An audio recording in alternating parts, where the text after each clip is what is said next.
everyone, and welcome to our first homework video of the year. This is going to be in conjunction with homework 1-1, and you should be looking at your homework worksheet right now. And the first part you can do yourself, because the first part is review from what we learned in class today. So that's going to be your polynomials. So you can do that whole first page yourself, numbers 1, 2, and 3. Okay, but then if you go to the second page, this is the page where we're going to get into the new stuff. And this is how to multiply polynomials. All right. So how do we multiply polynomials? You've probably seen this before in the past in your Algebra 1 class maybe. And you've probably seen it in the form of either box method or FOIL. We are going to be using box method, but we call it tabular method in this class. And we're going to be creating a box or a table or whatever you want to call it, some kind of grid for each polynomial that we're multiplying. In this case, we have a binomial, which has 2 terms times a binomial. So this is going to be a 2x2 grid that we create. Sometimes I call a grid a matrix, by the way. And the main difference that you're going to see in this class versus maybe what you did in the past with box method is that when you write your 2 binomials, you're going to write the first one on the top like this. But then the second one that you're going to write is not going to be on the left-hand side like you did in the past. Instead, we're going to write it down the right-hand side over here. Okay, and we want you to adjust to doing this year because we're going to be using this to do division with tabular method, and it's really, really imperative that you put these 2 binomials on the right hand side and the top, not on the left hand side, because if you do it on the left, it's going to screw up our answer. So now we're going to multiply. So remember, when we multiply term by term. So the first thing we're going to do is we're going to do x times x. So I'm going to highlight that, x times x. And remember, when you do x times x, it's really x to the first times x to the first. And when we multiply, we add exponents. So we're going to get x squared, 1 plus 1. Now, the next thing we're going to do is we're going to multiply 2 times x. So 2 times x is 2x. Then we're going to go to the bottom left, and we're going to do x times 5. X times positive 5 is 5x. And then the last term we're going to do is going to be the bottom right-hand cell. It's going to be 2 times 5, and 2 times 5 is 10.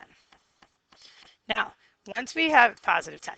Now, once we have all of our terms filled out, we have to go down the diagonal. I'm going to show you, I'm going to circle it in blue here. And we're going to come out down the diagonal with our answers. And you're going to add down the diagonal, okay, to get what you have for every term.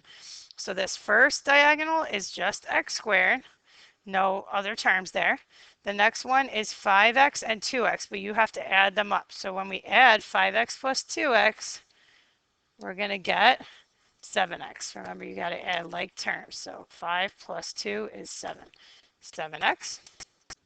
And then the last term is just 10, so we can write plus 10. All right, so our final answer, I'm going to circle here in red, is kind of going to make an L. Okay, so our final answer is x squared, and we connect it by addition, plus 7x plus 10. And now that answer is called a trinomial because it has 3 terms. And it's also called a quadratic function because it has an x squared. And we write it in the format of ax squared plus bx plus c, which is called standard form for a quadratic. Okay, so that's number 1. Probably you were like, I knew how to do that. And maybe some of you even know how to do that in your head, which is fine. But we're just going to get in the habit of being a little bit more organized this year. Okay, now we go to our second one. So our second one, notice we have a 2 term, and then we have a 3 term. So this is going to be a 2 by 3 matrix, or a 2 by 3 table. And when I say 2 by 3, it's going to be 2 rows and 3 columns. So rows go across and columns go up and down. Okay. So when we write x minus 2, because that's the rows, we're going to write it over here, x minus 2. And then the columns are going to be the 3 terms, and that's going to be 1, 2, 3. 3x squared minus 4x plus 7. Okay, so just keep in mind you could do the reverse 2 by 3 or 3 by 2 because multiplication is commutative. So now let's start to multiply. Here we go. 3x squared times x is 3x cubed. Remember that x to the 1 is really going to be added. 1 plus 2 is 3. Next one, negative 4x times x. It's going to be negative 4x squared. And last one on the top right, 7 times x. It's going to be 7x, positive 7x. Now we're going to go to the bottom left corner. We're going to line these up. 3x squared times negative 2. It's going to be negative 6x squared. And notice already down my diagonal, I'm trying to line up the colors being the same. So you see that they're both x squared terms, so they're going to be alike. Now we go to the next one. Negative 4x times, negative 2. Negative times a negative is a positive. So we're going to have positive 8x. Again, notice down my diagonal I have purple. Whoa, what's that? I don't want that. There we go. 8x plus 7x, that's going to be like terms as well. And then our last term on the bottom right is going to be 7 times negative 2. Positive 7 times negative 2. And that's going to be negative 14. And that's called a constant. Okay, so now we can pull all our terms out down the diagonal. So we have 3x cubed by itself. Then we're going to do plus. Now we have negative 6x squared plus negative 4x squared, which is negative 10x squared.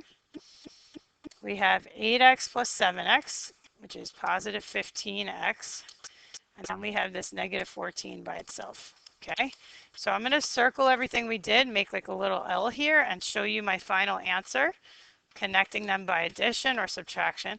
3x cubed plus negative 10x squared. So you could put plus negative 10x squared, or you could put minus 10x squared. It's the same thing. Plus 15x minus 14. So that's one answer. The other answer would be 3x cubed minus 10x squared plus 15x minus 14. Okay, so both answers there for 1 and 2. All right, nice job. So that was a 2 by 3.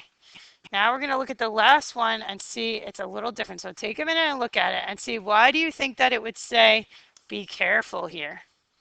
So hopefully with this you realize that there might be a missing term, and in fact there is a missing term right here. In fact, there's no x term. So we're going to put what we call a placeholder in there. Let's write in here there's a missing term, and we can write down the missing term is x. There's no x, so we're going to put a 0x as a placeholder, because that way our terms down the diagonal are going to match up. So we're going to rewrite this. We're going to have 3 terms for the 1, but then for this one here, which I'll do in red, we're going to rewrite it as x squared plus 0x minus 2. Okay, so this is going to be a 3 by 3. X squared plus 3x plus 1 times x squared plus 0x minus 2. All right, so let's write that on the side. 3 by 3. And that means we're going to do 3 rows and 3 columns, kind of making like almost like a tic-tac-toe board here. All right, so on the top we'll have x squared plus 3x plus 1. And down the side we'll have x squared. And here's our placeholder, plus 0x minus 2. And now let's start to multiply. Okay, x squared times x squared. Add exponents, so that's going to be x to the 4th, 2 plus 2. Next. And now I'm going to start to do this as I go a little faster. 3x times x squared. It's going to be 3x cubed. So that's really x to the 1. 1 times x squared. It's going to be 1x squared, or just x squared, positive x squared. Now let's go to the next row. X squared times 0. Well, anything times 0 is 0, right? So this whole row is actually going to be 0 the whole way. But if you want, you can do your terms lining up down the diagonal. So it's really going to be 0x cubed, because this times this is going to be 0 I'm sorry, this times this is 0x cubed, and then this times this is going to be 0x squared, and then the last one, 1 times 0 is going to be 0x, okay? So do you have to really do that? You do not, but I'm just trying to be consistent with the like terms, okay? So we have 0x cubed, 0x squared, and 0x for that row. Now let's do our last and final row. X squared times negative 2 is negative 2x squared. Notice the x squareds are going to line up down the diagonal here. Next one, 3x times negative 2 is negative 6x. Now the x is going to line up down the diagonal. And last one, x1 times negative 2 is negative 2. Okay, it looks a little scarier, I know, but it's the same concept. So now pull all your like terms down the diagonal. So we have x to the fourth by itself. Now we have 0 plus 3, so that's 3x cubed. Connecting them by addition. Now we have negative 2 plus 0 plus 1, right? So negative 2 plus 0 plus 1 is negative 1x squared. Negative 6 plus 0 is negative 6x. Negative 2 is by itself, right? So let's make a little L here for our final answer. And remember, you got to use common sense, people. You got to make sure that your terms go in order from high to low. So that is called standard form. The degree, which means the highest exponent in this case was 4. So we're going to have x to the fourth plus 3x cubed plus negative 1x squared plus negative 6x plus negative 2. And again, you could put plus negative or you could put minus. I'll write the other one in a second. But notice that the exponents here are going in order from high to low. So they're going 4, 3, 2, 1, none. And that's called standard form. And that's how you want to be. You want to be nice and organized. So that's one answer. Remember, the second answer is x to the fourth plus 3x cubed minus 1x squared minus 6x, just with minuses. Okay, so we're done. So now you know your tabular multiplication. We want you to try to do this year. And please note, just kind of stay organized by making sure that all your terms line up down the diagonal. Some of you may have asked, well, what if I didn't put this placeholder here? If I had just made it into a 3 by 2? You could do it and get the right answer with a 3 by 2, but the difference would have been if you didn't have that whole row here, what you would have wound up getting is no terms lining up down the diagonal. So that's like a little uncomfortable. So we want to get in the habit of putting that placeholder in. So that way we are really like organized down our diagonals. Now, if you look ahead, you're going to see there's just a few for you to try. There's only 3 questions. We want you to try them, 4, 5, and 6. Good luck.